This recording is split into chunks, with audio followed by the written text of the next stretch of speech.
Após ser condenado na Lava Jato e réu em outras 4 ações penais da Força Tarefa, o ex-presidente Lula voltou a ser investigado por acusação relacionada ao mensalão.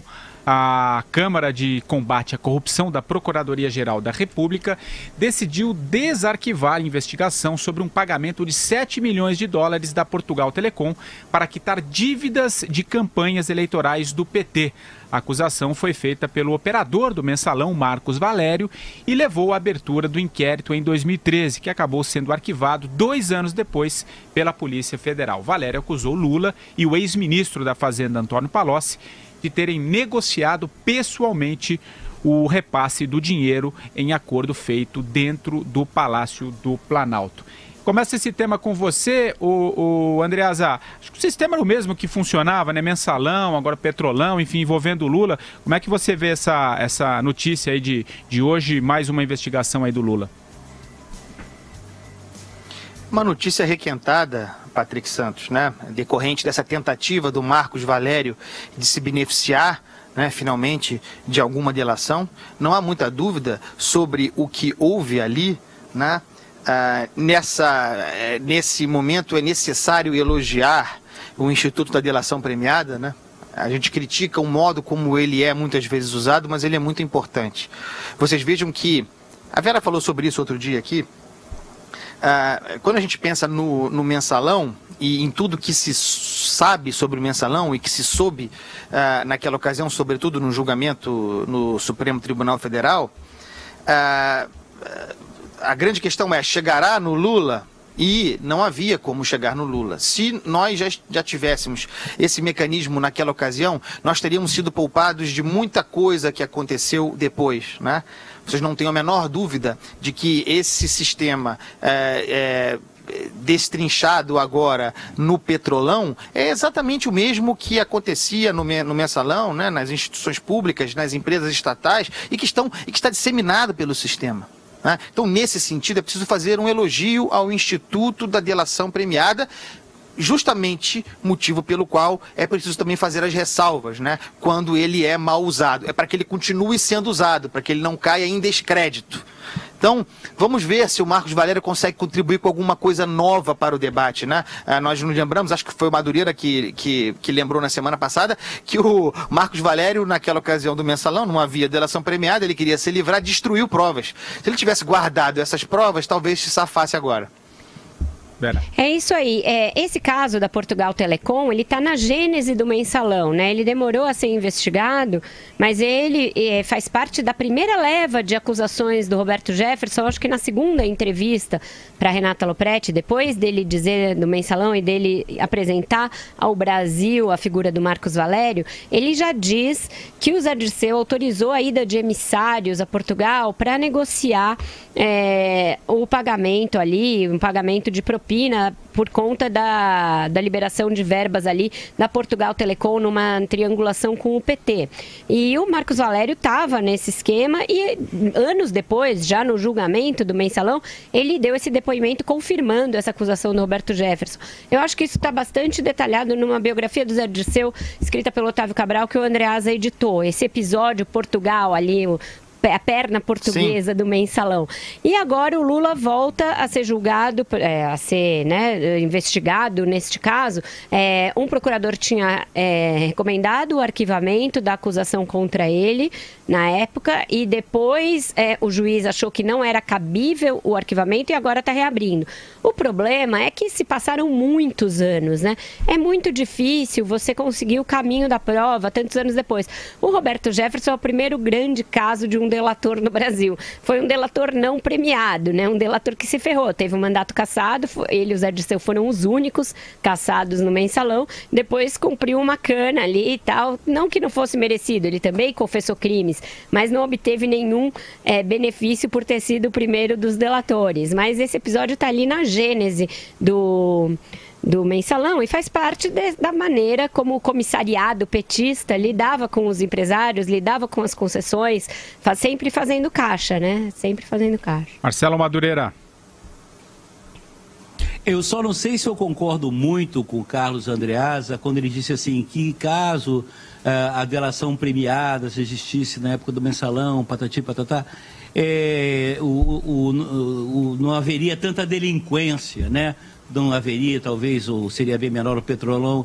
Eu não sei, Andreasa, porque, lembra bem, o próprio Zé Dirceu, já preso, condenado, continuava recebendo propina, né? Trancado lá na Papuda, em Brasília, continuava tendo a sua propina depositada na sua conta, enquanto um bando de otários do PT fazia vaquinha, né? Para pagar a multa que ele tinha que ressarcir lá, que ele tinha, que foi muita condenado. Verdade. É. Eu acho que o hábito que as pessoas têm de delinquir no Brasil, esse tipo de gente aí que a gente está se referindo, não são todos brasileiros, são uma minoria, mas são uma minoria com poder e com uma capacidade de desfaçatez assim infinita. Esses caras, eles são irrecuperáveis, Andreasa. Eles são bandidos assim irrecuperáveis. E sabe por quê? É a certeza da impunidade, Andreasa. Como eu sou obrigado agora, eu sempre critico, você fala, o establishment, eu sou obrigado a reconhecer a força do establishment, como você entende, a capacidade que eles têm de organização e reação, né? Eles fazem tudo isso porque sabem que no final não vai acontecer nada, não vai mudar nada, né? Ninguém vai ser condenado a nada, serão todos perdoados e continuarão roubando a sociedade brasileira. Até quando, eu não sei. Né? Mas até o país acabar, com certeza, né? Eles com certeza já estarão morando em Miami, em Lisboa, nesses lugares aí que eles todos se refugiam. Uma leitura é notável. Uma leitura muito elucidativa disso que o Madureira está falando, dessa capacidade aí de reinvenção, principalmente desses capos petistas, é o brilhante perfil que a Daniela Pinheiro escreveu sobre o Zé Dirceu na revista Piauí.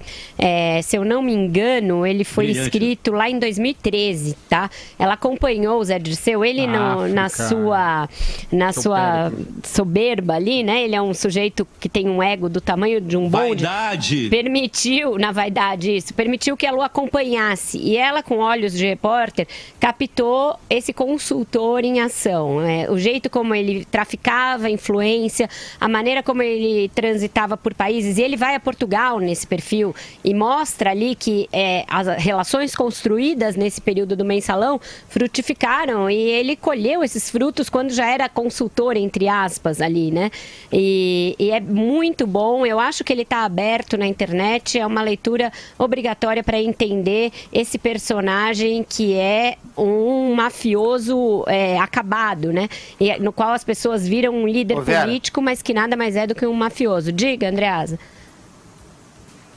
Lembrei também, como dica para o nosso ouvinte, acho que também está disponível, mas se não tiver é fácil de encontrar, do documentário Entre Atos, do João Moreira Salles, que cobre a campanha de 2002, a campanha fundadora da mentira, né? Isso, Entre Ratos, do Lula, né? A campanha Rebatizado vitoriosa depois. do Lula em 2000. Entre Ratos. É um muito filme, bom, É um filme... É um filme muito bom e que cresceu muito com o tempo e mostra o Lula como ele é e o José Dirceu como grande mentor dessa articulação e também o senhor Antônio Palocci. A Vera falou sobre o Roberto Jefferson e já que nós estamos dando dica aqui de leitura e falando de livros, em breve eu lançarei aqui pela editora Record uma biografia não autorizada do Roberto Jefferson, um excelente livro do Cássio Bruno, uma baita de uma reportagem que também conta uma história de um personagem importante no Brasil. Boa. Gente, só pra gente Eu queria encerrar... então aproveitar também para recomendar. Eu queria recomendar também, Patrick. Recomende. Claro, recomende. Posso? Claro. Eu recomendo o filme Lula, o Filho do Brasil, do grande produtor Luiz Carlos Barreto, o Barretão, que narra a vida deste grande brasileiro. Luiz Inácio Lula. Não, sério, vejam esse filme depois, vejam Entre Atos, que realmente vira um duo curioso. É verdade. Da cinematografia brasileira. A mistificação encontra a realidade. E o Barretão encontra sempre a sua verbinha, aquele sem vergonha. Esse sempre coronel nordestino, que diz que sem vergonha. Para a gente encerrar o bloco aqui ainda sobre Lula, o ex-presidente contribuiu para isentar o senador Aécio Neves do PSDB no inquérito do caso de Furnas. A gente falou rapidamente ontem aqui, né, Vera, Andreas e Madu? Em depoimento à Polícia Federal, o petista declarou que Aécio não pediu nenhum cargo entre 2003 e 2010. As informações tiveram peso importante na conclusão do delegado federal Alex Levy, que inocentou o tucano. Além da participação de Lula, foram ouvidos no inquérito o doleiro Alberto Youssef, o ex-senador Delcídio do Amaral e o lobista Fernando Moura, que, segundo a Polícia Federal, foram vagos nas acusações contra o tucano. Vera. O Aécio sempre foi um tucano muito próximo ali do petismo, né? Ele flertou com o Lula já desde a eleição de 2002, não apoiou o Serra. Depois, na reeleição do Lula, fez corpo mole para a eleição do Aécio Neves. Fez uma aliança com o Fernando Pimentel lá nos primórdios ainda, quando isso ainda não era tão normal no Brasil, uma aliança tucano-petista, que até foi mal recebida pelo Serra, que era candidato em 2010, e agora recebe aí essa mãozinha do Lula. Vamos ver qual vai ser a contrapartida, né, Patrick? Estou ansiosa para ver. Você sabe qual vai ser a contrapartida, Andreasa? Eu não sei, Patrick Santos, mas o que dizer se não declarar a morte política de alguém que depende do Lula em sua defesa? Marcelo Madureira. Agora matou a pau. Não há o que falar depois dessa declaração de Carlos Andreas. Ainda mais eu, foi no ponto, que sou um corno do Aécio Neves. É a capitulação absoluta, exatamente, é isso.